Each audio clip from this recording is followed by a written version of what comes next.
People who run their own businesses are finding that the new benefit, universal credit, falls when they earn more, but doesn't rise when they earn less. The government designed it that way so that the state isn't left propping up failing businesses. The way it works is this. If you work for yourself, a minimum income is calculated for you based on the minimum wage for a 35-hour week, 52 weeks a year, minus national insurance and tax. It's assumed you'll earn that. If you earn more, the help tapers off. But if you earn less, that's tough. Kathleen McGinty is in that situation. She's a taxi driver in Liverpool. She became self-employed a couple of years ago after an injury.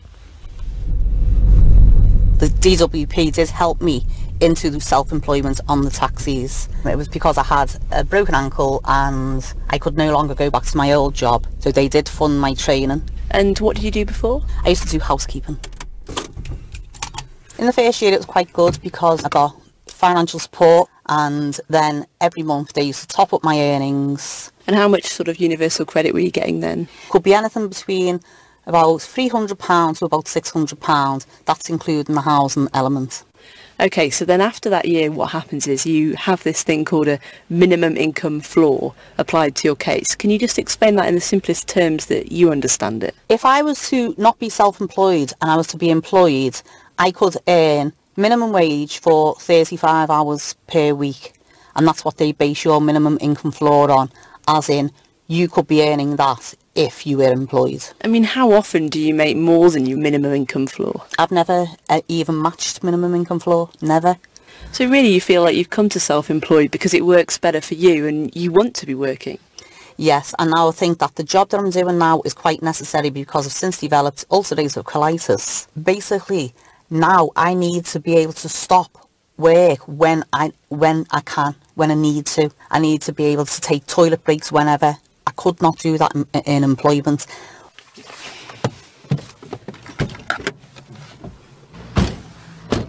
These are the lessons, Jess. This is me award on my first start up here when I was getting some assistance. See, this one is for £459.71.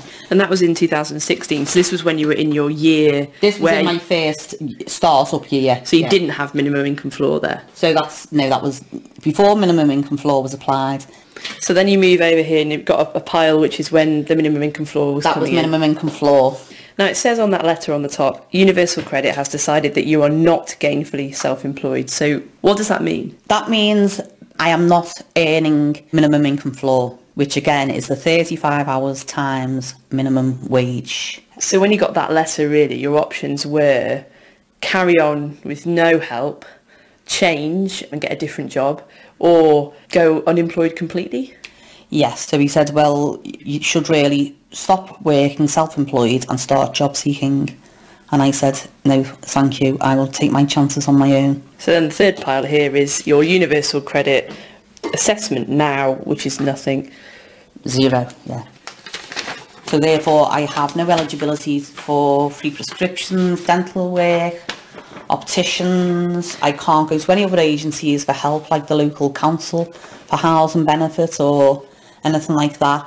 And because you have an illness that means that you take time off periodically, I'm guessing those free prescriptions were important to you? They were important to me, and I think that had some kind of contribution to me becoming ill, because what I found is I was prioritising medication. How much do you spend on prescriptions each month? Well, each item would be £8.70 odd, I think it is now.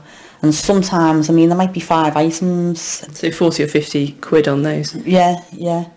So what I was doing is I was picking one item up one month, another item up another month, and I was going without essential medication. What do you think is at the root of the reason you're not making more? The reason why I'm not making more is because the expenses are so high. The insurance premiums and everything will get cheaper. Can you not tell them about that though? They take expenses into account? From their point of view, they decided the business isn't viable and hand your taxi plates in, go unemployed, job seek, find yourself a nice 0-hour contract. That's Kathleen McGinty talking to our reporter Jess Quayle, and Kathleen's off sick at the moment, so her minimum income floor has been temporarily lifted, but it'll come back in as soon as she goes back to work.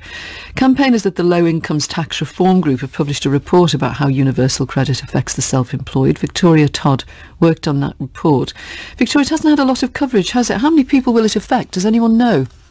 Well, at the moment, not that many people are affected because universal credit full service is being rolled out gradually by postcode area. So there are only a few thousand self-employed claimants in the system at the minute, and most of those will probably be newly self-employed and in their start-up period. However, as the number of self-employed claimants in UC grow, then it's likely to become a bigger issue, and it's one we've been raising with government since 2010. You've modelled cases which show people who are self-employed could end up worse off than people working on the minimum wage for someone else. How does that happen? It's because universal credit awards are calculated based on monthly assessment periods. So one of the examples in our report, we compared a self-employed person with earnings just over £12,000 a year against an employed person with the same income, and the self-employed person receives £2,600 less universal credit over a year. And that's because the universal credit system treats the self-employed person as having income of £17,500 instead of the £12,000 they've actually got. And it's because when in months when their income is low, because they're in a seasonal trade or their expenses are high, which is what Kathleen's just been talking about, instead of calculating their universal credit based on their actual earnings in that month, the minimum income floor is applied and the self-employed claimant is assumed to have earnings of just over £1,000 a month. So it's really the fluctuating earnings. The system isn't designed to take those into account. Well, the DWP told us that in fact it is designed to take them into account in this sense. It says, we know a lot of self-employed people have fluctuating incomes, but they should budget and plan for that. You don't think that's fair enough? Well, not really for the self-employed. The nature of self-employment is that it can be unpredictable, and often self-employed people are at the mercy of external factors. So, for example, when clients pay them, so they might do some work in 1 month but might not get paid until the next month. However, even if a self-employed person was to budget in order to get through a month of low earnings, we don't think it's fair that, for example, because they have a one-off big expense rather than spreading a payment over 12 months, they should get less universal credit, or that they should get less universal credit than an employed person with similar earnings over a year. Well, the Department for Work and Pensions also told us that universal credit supports self-employed people with their businesses when they establish them over the first year, as we just heard Kathleen McGinty say. Yes. But they add, it is not designed to prop up unviable businesses. What do you say to that? Well, I think we acknowledge that there has to be a balance between protecting public funds on the one hand and supporting genuine self-employment on the other, but we don't think a tool like the minimum income floor is the right way to address the government's concerns, because it's a broad brush approach to tackle a minority of people who don't have sustainable businesses. And the 12-month start-up period, whilst helpful because the minimum income floor doesn't apply, it's really not long enough. Research shows that on average it takes 3 years for a self-employed person to get to the national minimum wage for their business. So we just don't think that period is long enough to allow people really to establish their business and grow to become profitable. Victoria Todd from the Low Incomes Tax Reform Group. Thank you for coming on. You're listening to You and Yours, Radio 4's consumer programme. It's 26 minutes past 12.